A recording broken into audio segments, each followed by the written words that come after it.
Living in Sunnyside Estates was never my first choice, but the location was perfect for my daily travel, and the walking trails were an ideal place for Maverick, my service dog. Maverick is a beautiful golden retriever who helps me manage my PTSD episodes after my military service overseas. He is well trained, always wears his service vest in public, and follows every command. I know the Americans with Disabilities Act inside out, which is important when you depend on a service animal. But I never thought I would have to quote federal law to my HOA president the first time I met Karen Whitfield. She had a clipboard in her hand and a scowl on her face. She introduced herself as the president of the HOA with a tone that suggested I should be impressed. "I do not believe I approved a dog in this neighborhood," she said with narrowed eyes, looking at Maverick, who sat perfectly still beside me. I politely explained that Maverick was a service dog and not a pet, and therefore not subject to pet restrictions under federal law. She gave a short huff, muttered about people always finding loopholes, and walked away. I should have seen the warning signs right there. Over the next few weeks, I received 3 separate notices for alleged violations. My grass being a quarter-inch too tall, my mailbox being the wrong shade of black, and my garbage can being visible from the street for 45 minutes after collection. Each notice was signed with Karen's elaborate signature and a smiley face that felt more like a threat than a greeting. I complied with everything to avoid trouble, but I sensed these petty accusations were just the beginning. Then came the HOA meeting, where Karen proposed a new rule that all animals, including service animals, must be registered with the board and wear HOA-approved identification. When I raised my hand to explain that this conflicted with the Americans with Disabilities Act, she cut me off and insisted that federal laws do not override community standards. Several neighbors shifted uncomfortably but stayed silent after the meeting. Karen came to me and whispered that if I wanted to be difficult, she could be difficult too. Her breath smelled strongly of coffee and intimidation. The following weekend, I was enjoying a quiet morning on my porch with Maverick resting at my feet reading the newspaper when a shadow fell over my lawn. Karen stood there in her khaki shorts and polo shirt holding a spray bottle. "Your dog is violating the new ordinance by not having proper HOA identification," she said loud enough for my neighbors to hear. I calmly reminded her that Maverick was a service dog protected by federal law and that the HOA could not legally require such identification, and besides, the rule had not even been made official. Yet her face turned a deep shade of red.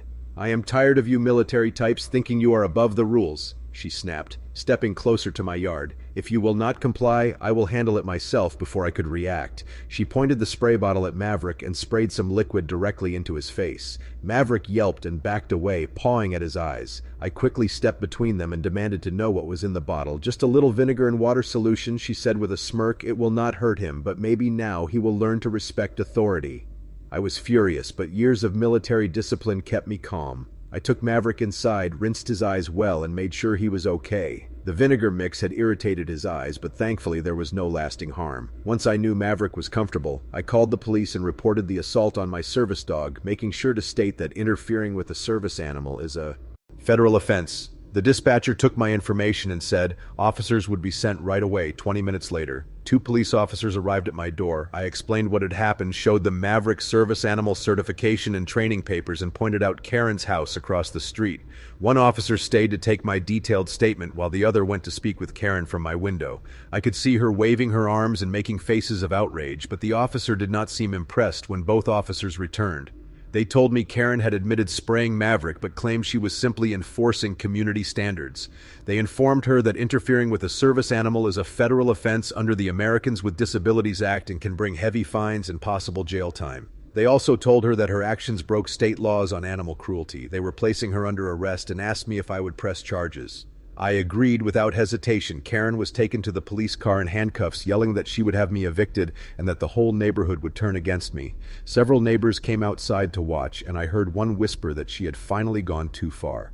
Another neighbor walked over and said sorry for not speaking up at the meeting, admitting that everyone had been scared of her for too long. She glanced at Maverick, who had recovered from the ordeal and was sitting calmly again. The legal process moved fast. Karen was charged with interfering with a service animal cruelty and harassment. Her first court appearance drew attention. She wore expensive clothes and had a high-priced lawyer who looked less confident. As more evidence was shown, the judge was firm and reminded everyone that community rules never outrank federal law, especially for disability accommodations before trial. The HOA called an emergency meeting I went with Maverick and was surprised to see nearly every homeowner attend. The vice president asked for a vote of no confidence in Karen's leadership, saying her reckless actions had put our community at legal risk. The vote was unanimous. Karen was removed from the board right away. New name tags were ready and hers was missing. The case ended with Karen pleading guilty to a reduced charge to avoid more jail time. The judge sentenced her to 30 days in county jail, a fine of $5,000, 200 hours of work at an animal shelter, and mandatory classes on disability rights.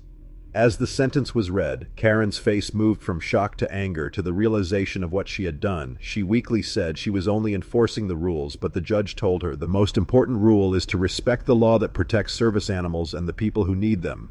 As she was led away to start her sentence, our eyes met, and the arrogance she once had was gone. Replaced by the look of someone who had met a rule she could not bend, she mouthed words that seemed to say, "This is not over," but we both knew it was.